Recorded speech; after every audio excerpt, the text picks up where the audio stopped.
Pet Life Radio. This is Pet Life Radio. Let's talk pets.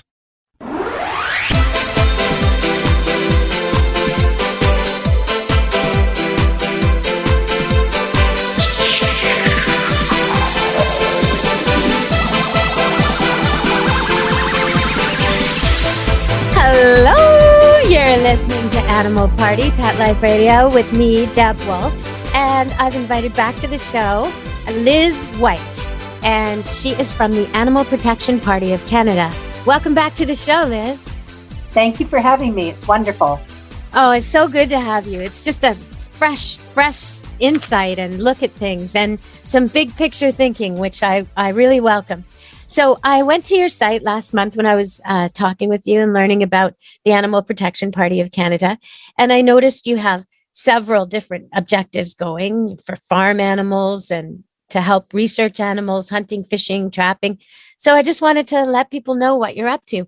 What are you doing for the farm animals? So with the farm animals, our goal is to, of course, in the broadest sense of the term, in the word, is to move people away from eating and wearing animals to a more compassionate way of living, I would argue, so that looking to move towards a plant-based lifestyle. I think if you look at the current situation with animals, there is just no way in Canada, I would argue in the United States, in most of Europe and around the world, there is no way in most cases, in intensive animal agriculture, that you can deliver humane meat.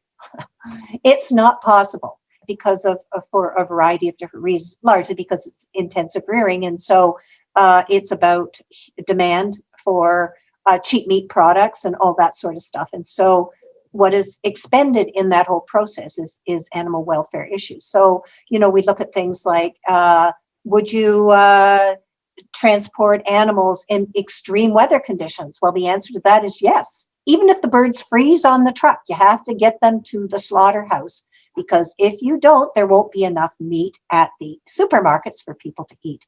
So animals are loaded. So I sat through a court case with a company called Maple Lodge Farms that was charged by the Canadian Food Inspection Agency for inhumane transport of chickens. And they would go to a barn, 40,000 animals in the barn. These are laying hens, so they're very much compromised. They basically don't have any feathers. Their calcium is low. They break the bones easily, all that sort of stuff. So these are birds that are going to make like chicken dogs and things like that. 40,000 birds in a barn, loaded in 8 hours on 4 trucks. And a bunch of them, of course, froze to death because the barns were left open. And for 8 hours, they sat in the cold weather, either in the barn or on the truck, and then arrived at Maple Lodge Farms for slaughter, frozen. And it was made clear at that court case that the birds had to go. It didn't matter if they were going to freeze or not. The demand was there. The company was set. The slaughterhouse was prepared. The lines were ready. The birds had to be there. And so there they came. And so there was a whole expose at this court case in which the judge ruled that, in fact, Maple Lodge Farms had transported birds inhumanely, that it was impossible to stop the process. So we need to take a close look at the whole animal agriculture thing. And more importantly, I would say, as importantly, is that it affects us as human beings, because it contributes 25% of greenhouse gases, which contribute to global warming and the global crisis, the global warming crisis we have worldwide. And so unless we change our behavior, unless we do things differently, we are going to face a global environmental crisis. And part of it will be because of the way we consume animals and the relationship we have with those animals. So we're saying to governments, let's change. If you're going to give subsidies, give them to plant-based agriculture, give them to smaller farmers. Let's change the dynamic here. We're not saying you can't produce meat. All we're saying is that if you're going to produce meat, we're not going to subsidize you, and people are going to have to pay fair market value for that, for eating those animals. It's crazy right now that we pay more for vegetables. I pay more for a head of broccoli than I would for 2 breasts of chicken. What? Why is that? That doesn't sound right to me. I don't pay more for a head of broccoli. Why? Because the chicken industry, the beef industry, the pork industry are all subsidized by government so that they can deliver a cheaper product for people to eat.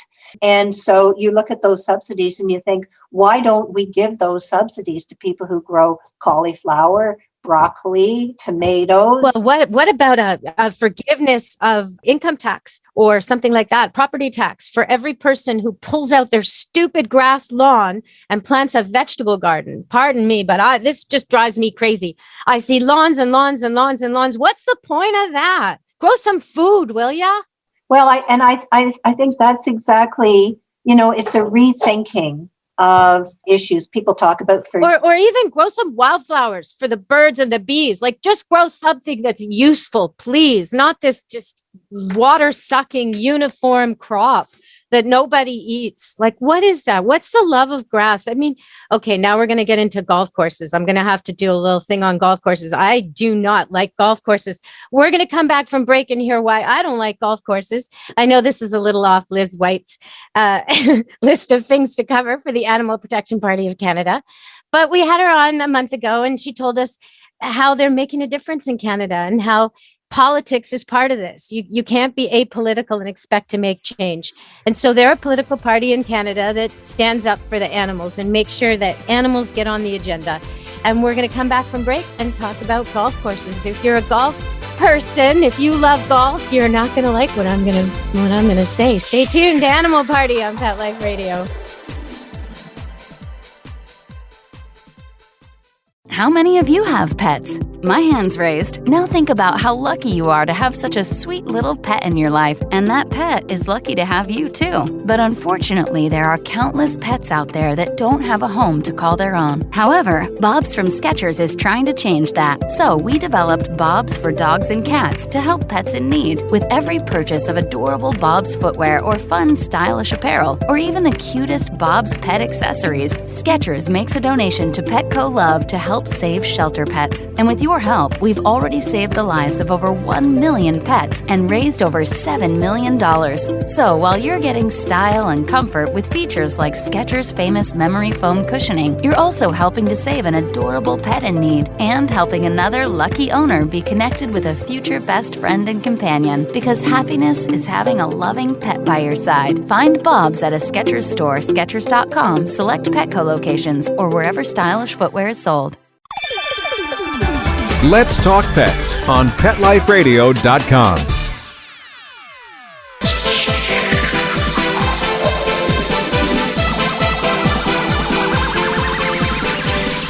Hello, welcome back to Animal Party on Pet Life Radio. We're here with Liz White from the Animal Protection Party of Canada, and they are doing some great work to help research animals and animals who are hunted, fished, or trapped, transported, to end international puppy mills, which is a pet peeve of mine. But also, I just want to talk about golf courses because I see these signs. It used to drive me it get me so upset because I'd be walking through some beautiful area like the Musqueam Trails in Pacific Regional Park near the ocean in the forest in Vancouver. Beautiful, beautiful place.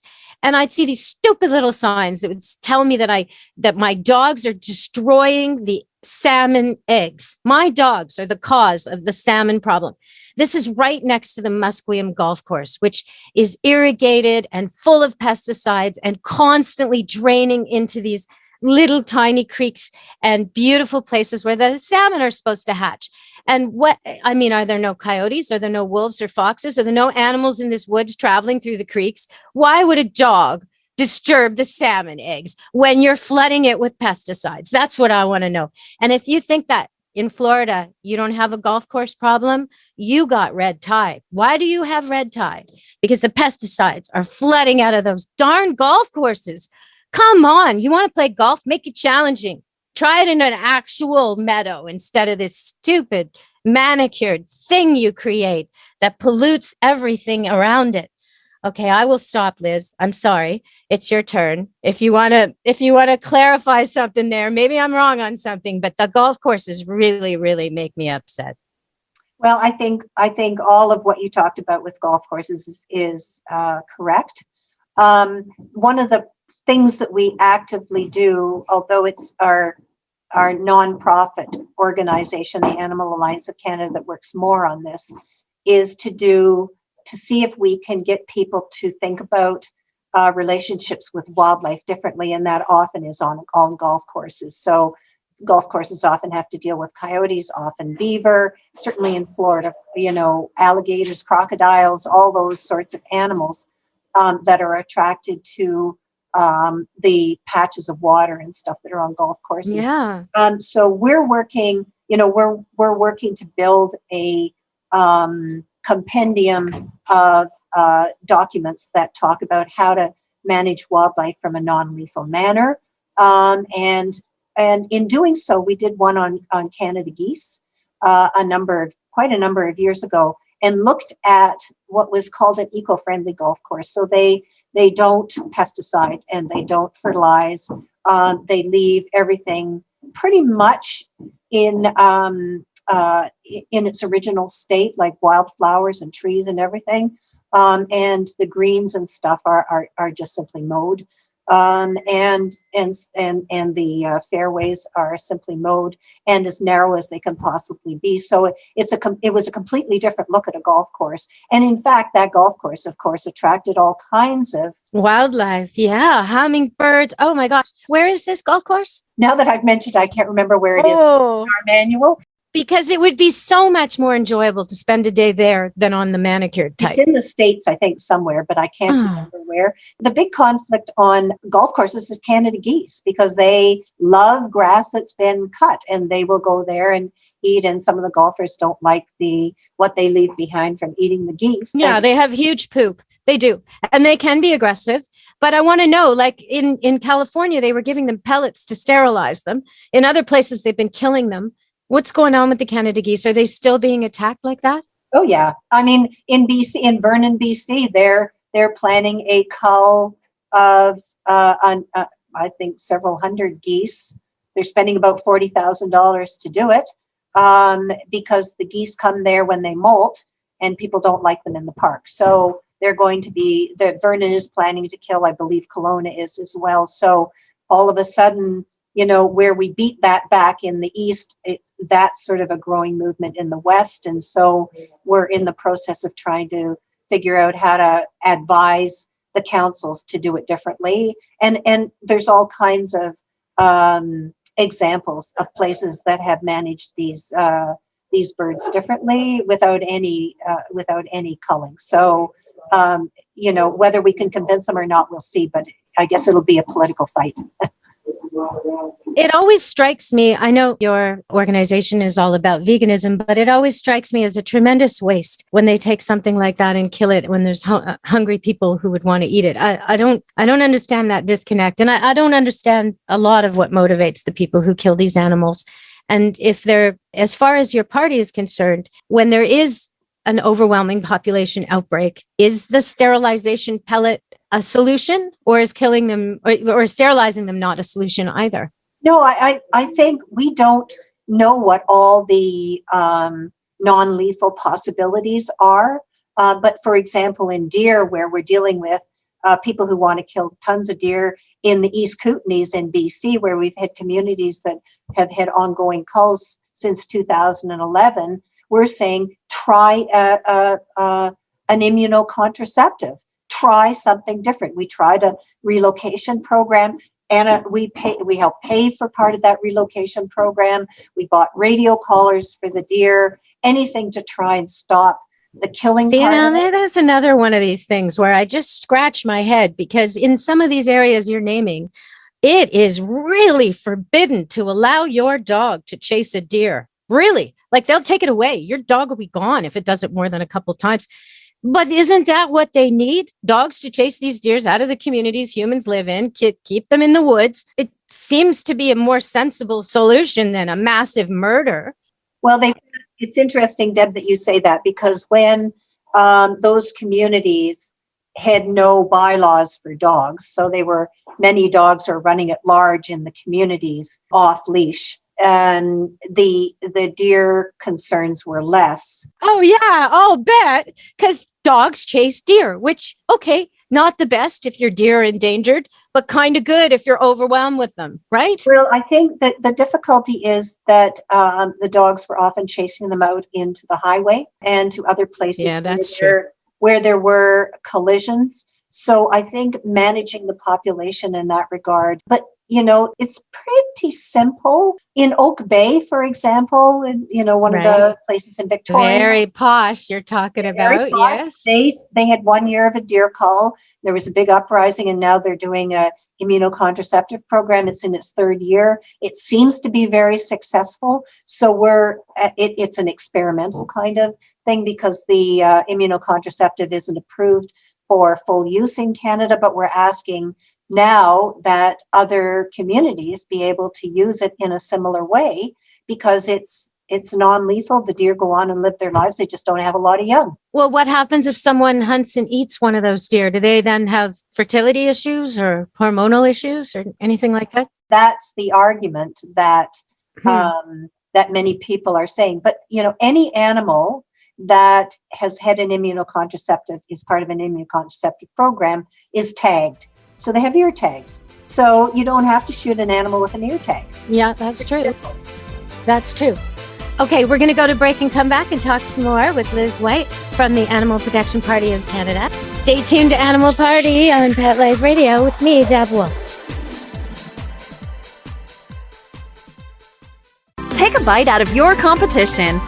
Advertise your business with an ad in Pet Life Radio podcasts and radio shows. There is no other pet-related media that is as large and reaches more pet parents and pet lovers than Pet Life Radio. With over 7 million monthly listeners, Pet Life Radio podcasts are available on all major podcast platforms, and our live radio stream goes out to over 250 million subscribers on iHeartRadio, Odyssey, TuneIn, Stitcher, and other streaming apps.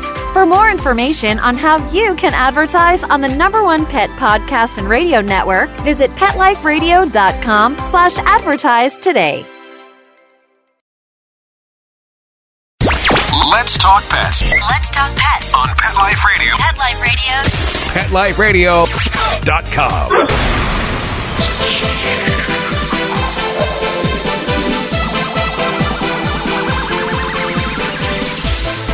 Hello, we're back with Animal Party on Pet Life Radio, and we're talking to Liz White from the Animal Protection Party of Canada, which is a party. You could vote for them. They do run candidates in elections, and they also lobby to make sure that animals are part of the agenda.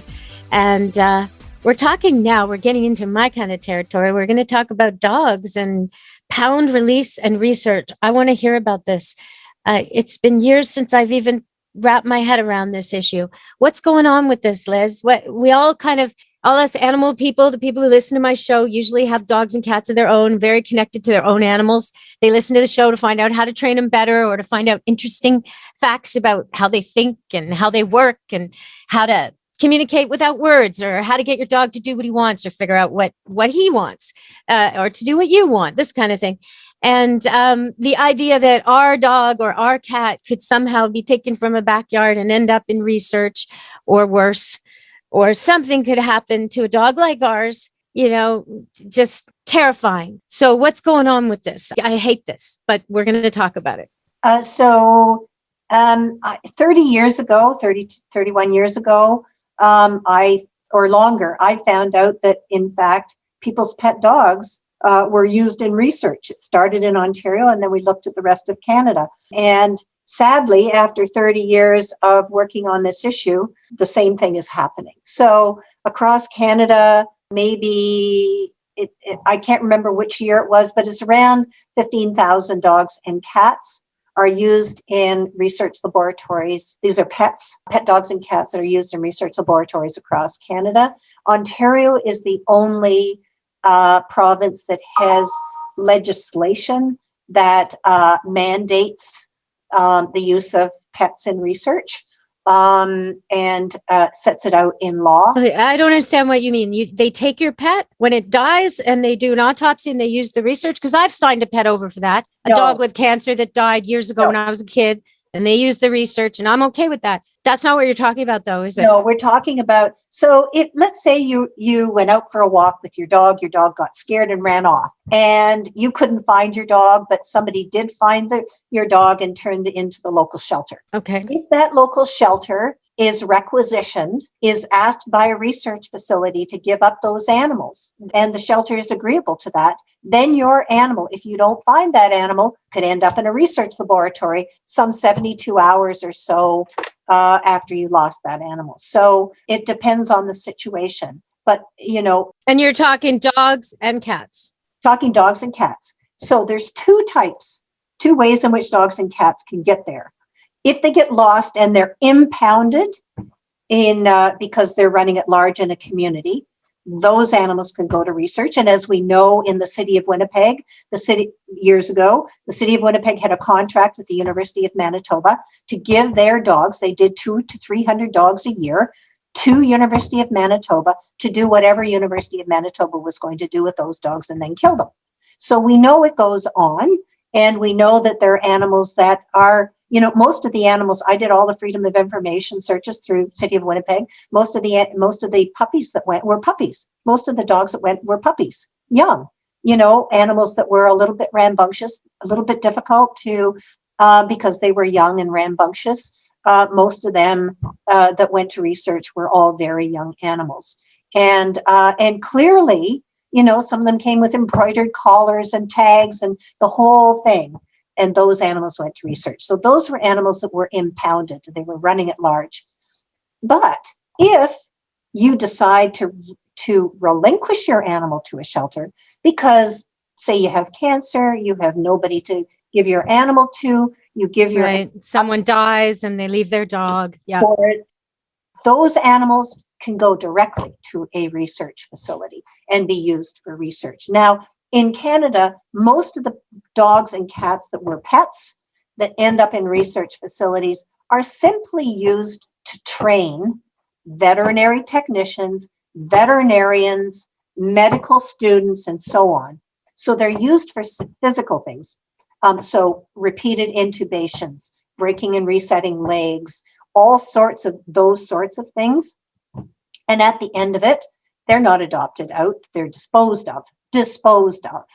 So, what it shows is that even in Canada, even those animals that we consider near and dear to our hearts, those animals that sleep on our bed, share our home, spend hours walking with us, are part of our community and our home, are not safe.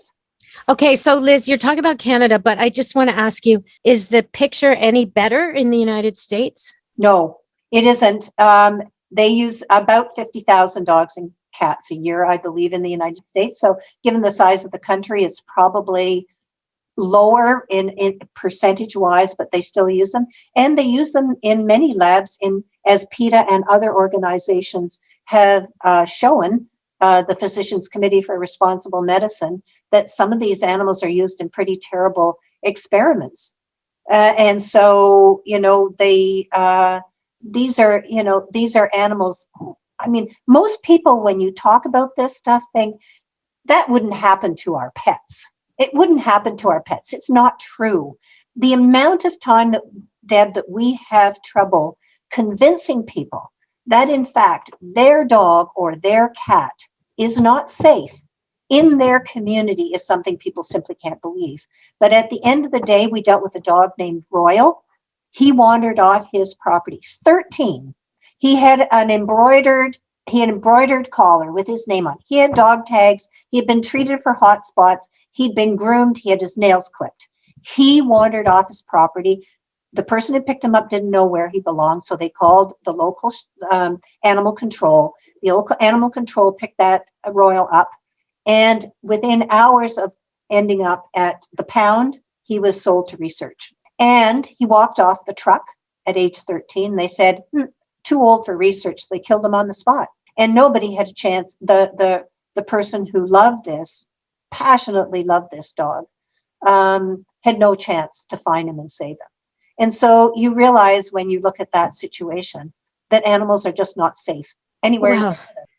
At least we can go online. It used to be you had to go to the local shelter if you found an animal to get anywhere. But now you go online and there's all kinds of postings, and usually you can relocate pretty quickly the dog or the cat with the person. And with this, when you talk about missing animals, cats are really hard to identify. Yeah. And even when you're looking for your own cat and you see a picture that someone posts of a cat they found that is your own cat roughed up and looking like garbage after it's slept under a trailer doesn't look like your cat anymore. It's very hard to ID cats, especially if you don't know the cat, if you describe it. I've had so many situations where people are looking for a pet and they're describing it one way and it is their pet, but they're describing a white poodle, but the white poodle is so darn dirty and matted, it doesn't look white anymore at all. It doesn't even look like a poodle. So They can't make that connection. So it is very hard to reunite with your animals. And that's why I always say lots of tags, not just microchips. In order for the microchip to work, it has to be in the back of the neck, which it may migrate to its foot, somewhere else in the body where they won't find it, has to stay in the back of the neck, and they have to have an accurate scanner that works, which is both unlikely. So when you're getting your dog or cat spayed or neutered, go for the ear tattoo at the same time. Go for the microchip if you're not against it. I haven't done it with my pets because I'm skeptical after seeing one move all the way through a gigantic poodle to the bottom of his foot. But I do have tags on them, and more than one tag. And the little tag you get in the mail, it has this little ring that's like a paper clip. It's so weak. Don't use that. Okay. Throw that out. Use a proper ring. Use one of the rings you have on the collar already that will actually hold your ID tag on there properly, and make sure to keep that up to date. Don't put stuff on there that's not your number anymore. Come on now. If your pet goes missing, have yourself, for gosh sakes. And your vet too. Have the tags that show what vet you're at, and then keep your vet up to date with your information, because the person who finds your dog or cat may not want to call you, but they'll probably call your vet. Over here at Camp Good Dog, when I board dogs, I always put a tag on them, a Camp Good Dog tag.